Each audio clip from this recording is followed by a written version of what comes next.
Children are instinctively adored and desired. Their existence ensures eugenic reproductive cycle and its continuity.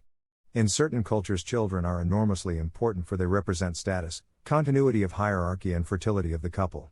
People in such cultures may go to any extreme to produce children.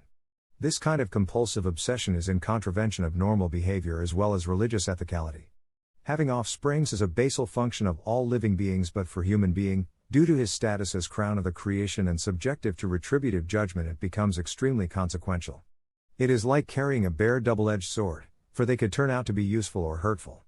Well-educated, well-mannered, well-placed are nothing but an asset and mercy for the parents, whereas socially unacceptable, unproductive, illiterate a source of shame and chastisement. Parents' role is crucially deterministic for either of these situations. It is therefore of utmost importance that they are socially and culturally acceptable in temporal world and amenable to the hereafter. In normal circumstances, children's expediently beneficial status, in the overall scheme of the world, may remain intact, but their necessarily beneficial status would be marginalized if their excessive desire/love becomes a cause of distraction from or neglect of obligatory religious duties. It is said in Qur'an in Surah Anfal-8, v28 and Surah Tagaabun, Mutual Disillusion, 64, v15, beware. Your wealth and your children are but a distraction/trial. Then in Surah Al-Kahf 18, v46 it is elucidated, wealth and children are adornments of the life of this world. Then it is further explained in Surah Al-Imran 3, v185, the comfort/wealth of this world is nothing but illusion, and then accentuated in Surah Tawbah 9, v38, wealth of this world is but of little value in the hereafter. The underlying message, therefore, is that though children are love of life, but having them entail responsibilities, and if not fulfilled would render them of little value. Then again, to strike a balance between love and responsibility, in Surah Munafiqun, Hypocrites, 64, v9 an emphatic warning is given, O believers, let not your passions and your children distract/divert you from God's remembrance, passions for worldly allurements and children. Necessarily beneficial. Two surahs quoted here under emphatically explain the notion of necessarily beneficial. Surah Luqman 31, v33 says, and fear a day when no father will suffice his son and no son will suffice his father in the least. And in Surah Tur 52, v21 it is said, and those who believe and their seeds follow them in faith, we cause their seeds to join them in paradise, we deprive them not of their life's work. On Judgment Day various modes of intercession would be operative. One of which is between parents and children. Surah Luqman 31, v33 refers to the situation where either the father or his progeny is not a believer.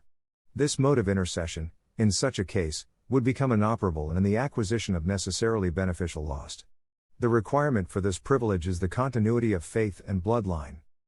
Necessarily beneficial status could best be described as 1. It gives one the access to paradise despite lacking in his/her record of good deeds. 2. It ensures the continuation of faith down the generational line. 3. Allah does not want to deprive believers of their life's work. A subtle point deserving our attention, which could very well be appreciated by the people of understanding, is that Allah chose the word walad for the first part of the verse and mawlud for the second part. Most probable reason is that son is a common noun and represents any son, whereas mawlud specifies the one born out of the lion of a father in question. Cascading or opposite benefit of intercession would continue being available, as long as the bloodline and faith continuity is maintained. A son may be entitled to temporal expediently beneficial status regardless of the requisites, whereas necessarily beneficial status would only be available when above-mentioned particular mode of intercession is operative, meeting the requisites. It may be further clarified that the first beneficence is of universal/secular nature, whereas the second one is of specific/religious nature. Another even more subtle hint given, through this order of selection, most probably, is that fathers, parents, love for his progeny, evidently, is more intense than that of the progenies for the parents. Therefore the possibility of bringing the benefit by a father to his son is proportionately more than the son who is born out of his lion. Parents instinctively passionate love, a blessing for the progeny but cause of warning for them. Note, curious minds might wonder, why mother has been absent in this whole discourse?